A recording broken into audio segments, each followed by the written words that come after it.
Buen día, espero que hayan leído los dos poemas que les pedí. Uno era el soneto en X y el otro es un golpe de dados. No voy a hablar de ellos el día de hoy, voy a hablar de ellos en la próxima clase, tal vez mañana o pasado. Ya veremos en qué orden vamos enviando los videos. Pero quiero hablar sobre el simbolismo. ¿Por qué estoy poniendo tanto énfasis en el simbolismo? Estoy poniendo tanto énfasis porque el simbolismo es la llave para entender la poesía de hoy en día. Todos nosotros entendemos la poesía del realismo, del romanticismo, del barroco, del renacimiento, de la Edad Media, de los griegos, de los latinos, de todo, los entendemos perfectamente. No hay ningún problema. Tal vez en el barroco, donde la ortografía se complica un poquito más, pero lo que se dice es lo que es. En cambio, el simbolismo va a tener una serie de cambios en nuestra manera de ver, de sentir, de interpretar, de oler, que van a tener una importancia capital en la poesía. No sé, estaba tratando de recordar un poema sencillo. Por ejemplo, ¿recuerdan el de Job, que alguna vez lo vimos? Él fue quien vino en soledad callada y poniendo sus huestes al acecho, puso lazo a mis pies, fuego a mi techo y cerco a mi ciudad amurallada. Es decir, es una mujer que está diciendo lo que el hombre que ama le está haciendo sentir, y por eso se llama el poema Job, porque al igual que Job, esta mujer, a pesar de todo lo que sufre, lo acepta, pero lo entendemos perfectamente. No hay aquí una interpretación, digamos. En el simbolismo esto es distinto. La vez pasada yo les había adelantado un poquito esa frase que luego utilizamos cuando se acerca la Navidad y que decimos, ¡ay, huele a Navidad! En realidad no es que huele a Navidad, lo que pasa es que, no sé, hay musgo, pusimos algún aerosol que huele a Navidad, entre comillas, y que nos recuerda que el olor a canela y manzanas es Navidad. ¿Por qué el olor a canela y manzanas es Navidad? Pues porque la mercadotecnia nos acostumbró a eso.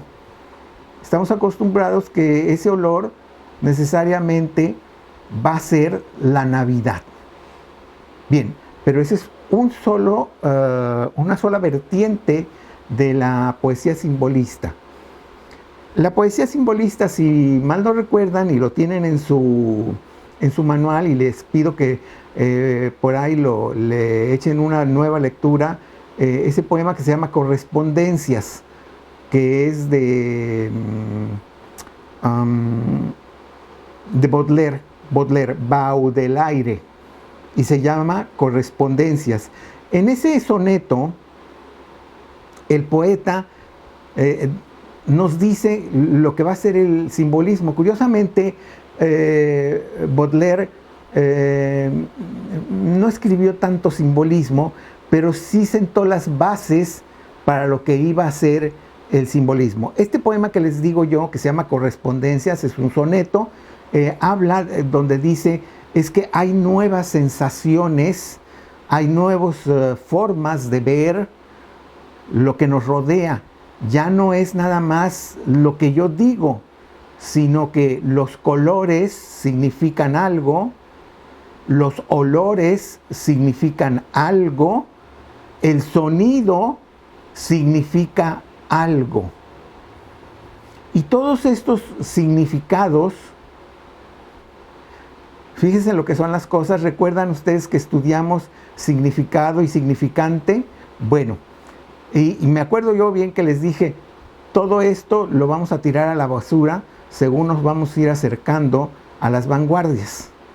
Bueno, aquí en el simbolismo el significado no necesariamente es el significante, ni el significante es necesariamente el significado, sino que el significado lo vamos a dar nosotros con la intención que nosotros queramos.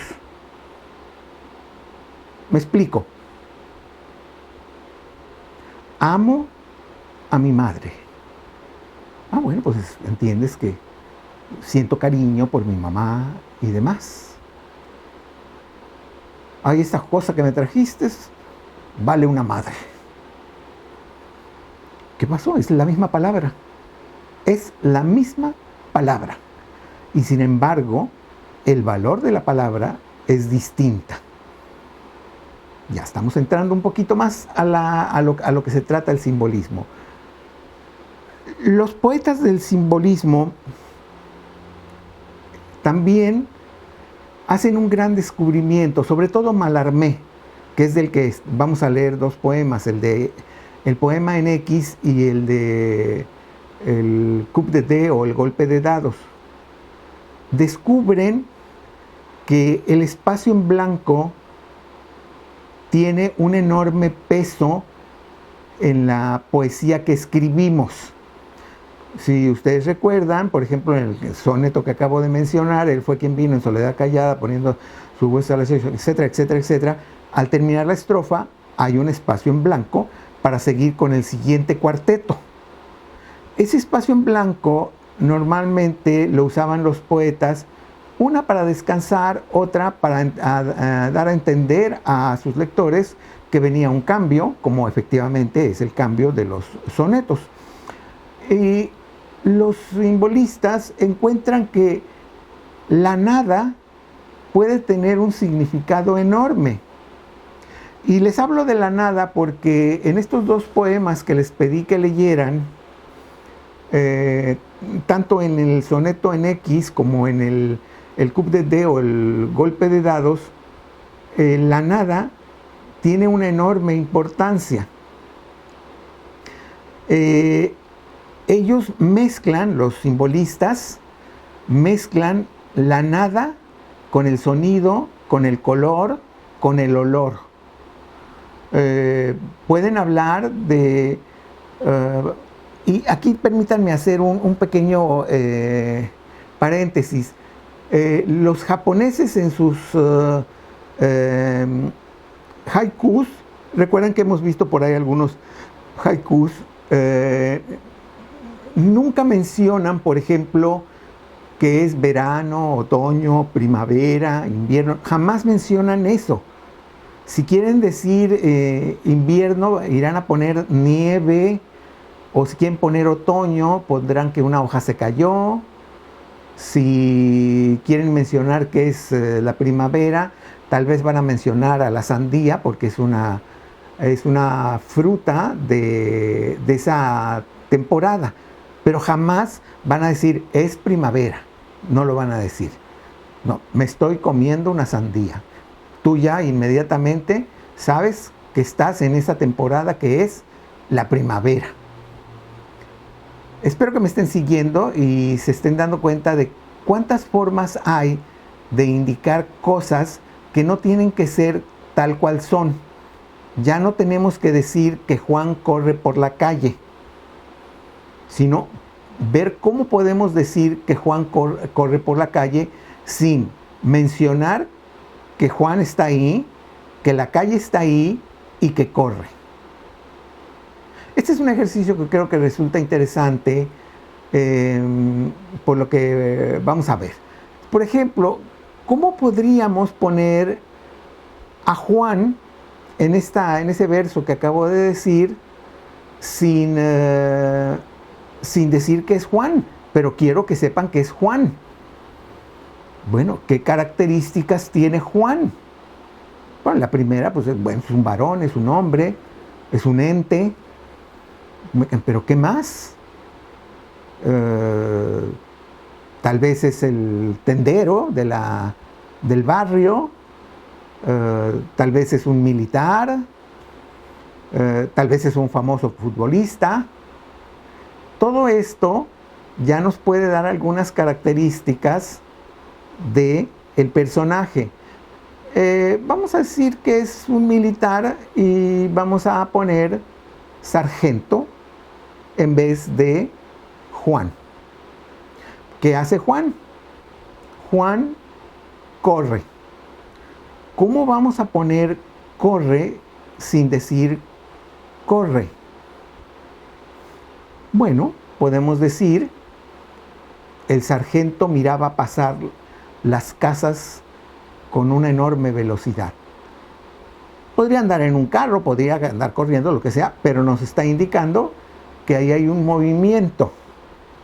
¿Sí? Cada uno de nosotros puede interpretarlo de otra manera.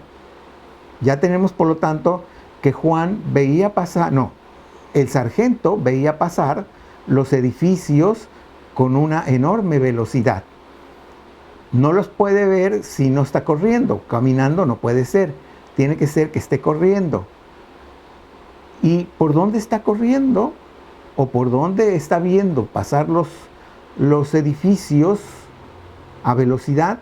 Pues por la calle. ¿Cómo vamos a poner calle sin decir calle? ¿Qué cosas son las calles? Bueno, las calles son el asfalto, el concreto, pero esas ya son figuras muy dichas en la poesía. ¿Qué otra cosa podríamos decir? Bueno, también son las venas de la ciudad, y entonces podríamos decir que el sargento ve pasar los edificios rápidamente por las venas de la ciudad. Eso sería reinterpretar el Juan corre por la calle de una manera simbolista. Confío que me estén siguiendo y se den cuenta de que no se trata nada más de sustituir. Ya teniendo nosotros la clave de cómo son los versos del simbolismo y qué pretende el simbolismo, entonces vamos a empezar a escribir nuestros poemas. Desde luego, la mayoría de nuestros poemas muchas veces van a ser incomprensibles.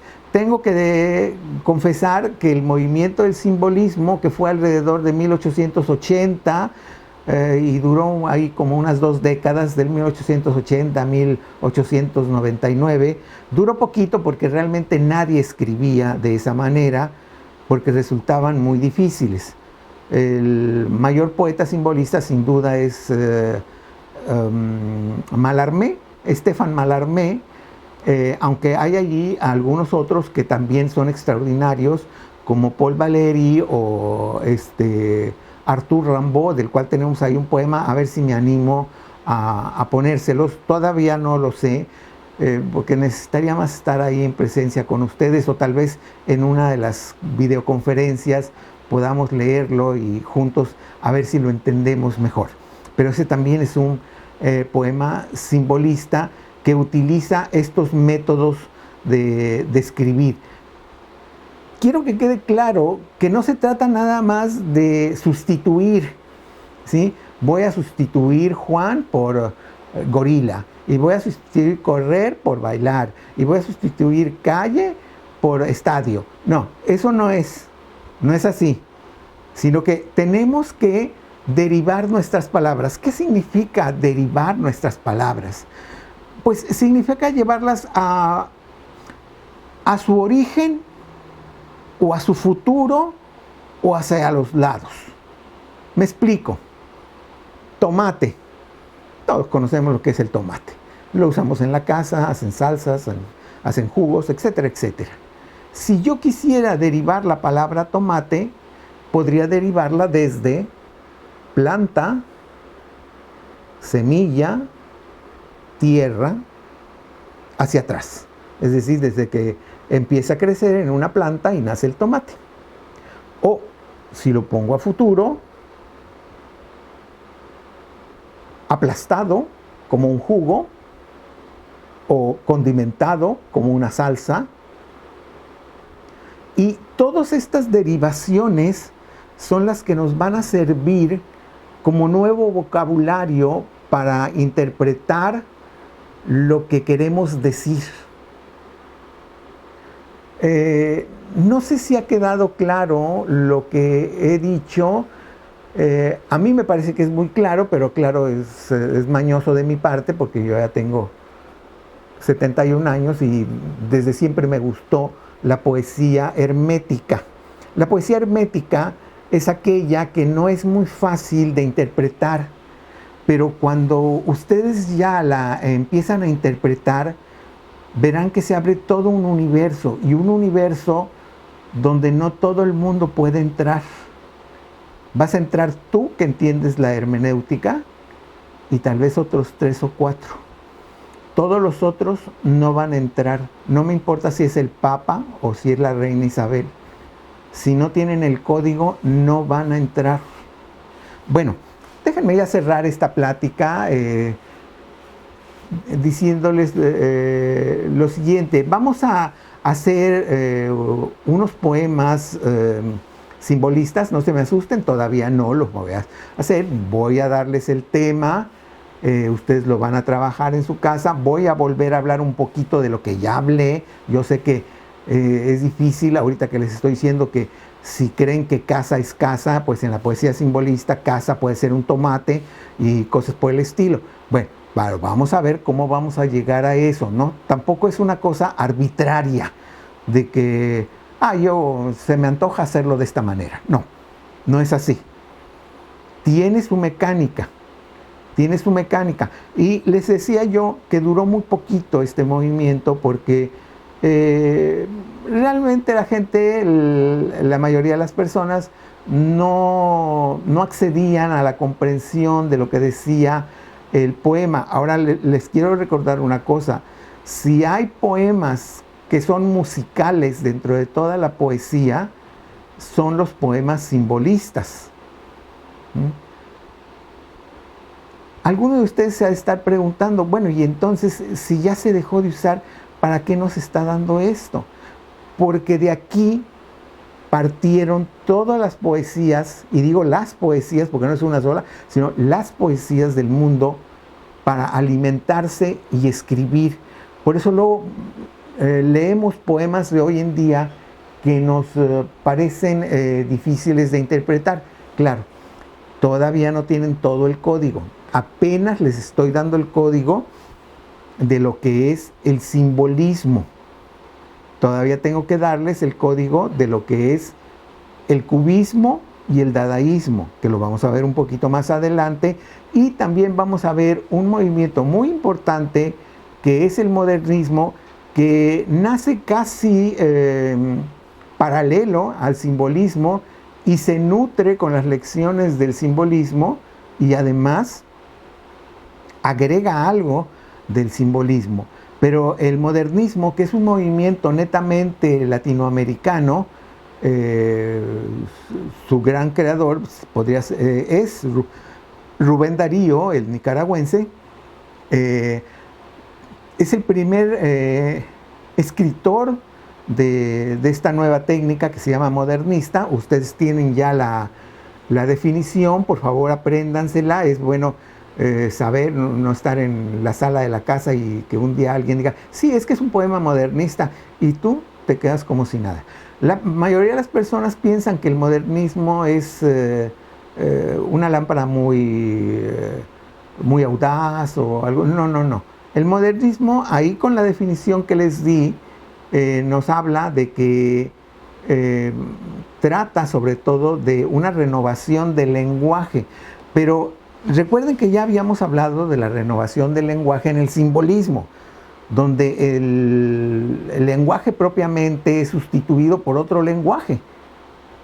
Pero acá en el modernismo, el lenguaje que ellos utilizan es un lenguaje de rescate arqueológico. Muchas veces palabras que ya nadie utilizaba, ellos los vuelven a poner. Pero me estoy adelantando y ya estoy hablando del modernismo y no quiero, porque voy a seguir hablando del simbolismo en nuestra próxima charla. Háganme saber si hay alguna duda para que yo pueda incluirla en la próxima conversación.